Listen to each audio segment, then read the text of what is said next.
Hello guys, welcome to today's video. Today we're going to try something a little bit different.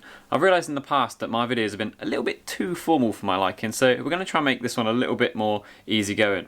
But my plan is to start a new YouTube series, and the series is going to be kind of like a 2 Minute Tuesday. Yeah, I know, I'm copying Pete and McKinnon here, but I think what we're going to do is we're going to call it Try It Tuesday. And what I'm going to do is I'm going to put a couple minutes up on the clock and I'm going to try and teach you something. So I'm going to release a video once a week on this, so if you are interested in this, make sure you subscribe.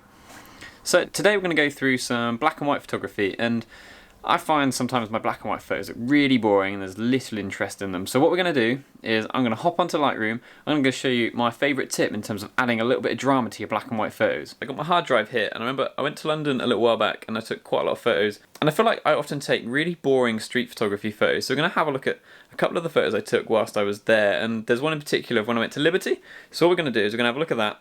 I'm going to show you how boring it is, and then I'm going to show you what I do to sometimes add just a little bit of drama and a little bit of contrast to these photos. Here is the image that we're going to have a little play around with today. So first thing we're going to do is we're going to flick it into black and white.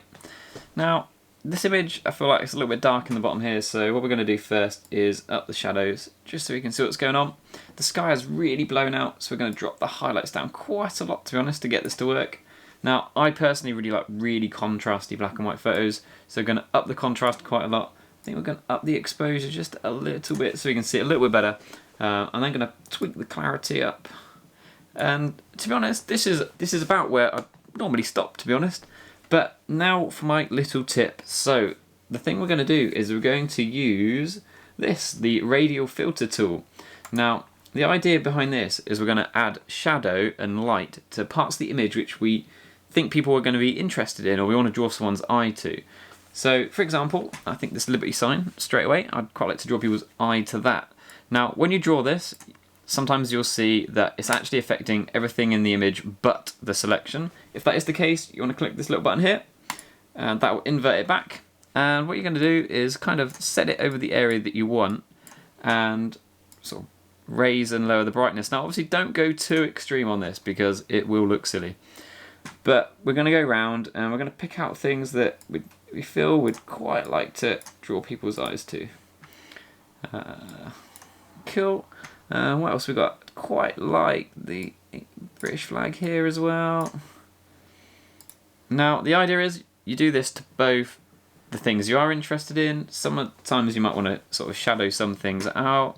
I quite like the fact that this guy in here is quite visible, so let's do that. Just remember, you just need to invert and have a play around with just how bright and how dark you want to make things.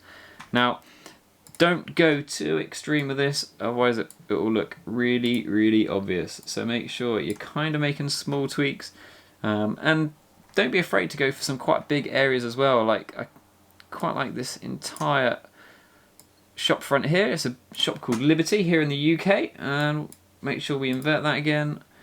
And that's what it looks like before, but we're going to add just a bit of brightness in there. And what we're going to do is we're going to continue to go through the photo like this, and I'm going to show you what it looks like before and after. What we are going to do is, I really do not like this lamppost here, so we're actually going to crop this image and get rid of that lamppost. So we're going to go something like that.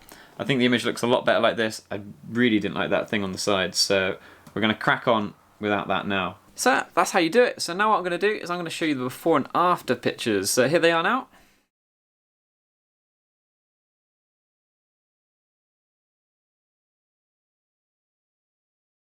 To be honest with you guys, I've gone a little bit over the top on this just to kind of show you how it works.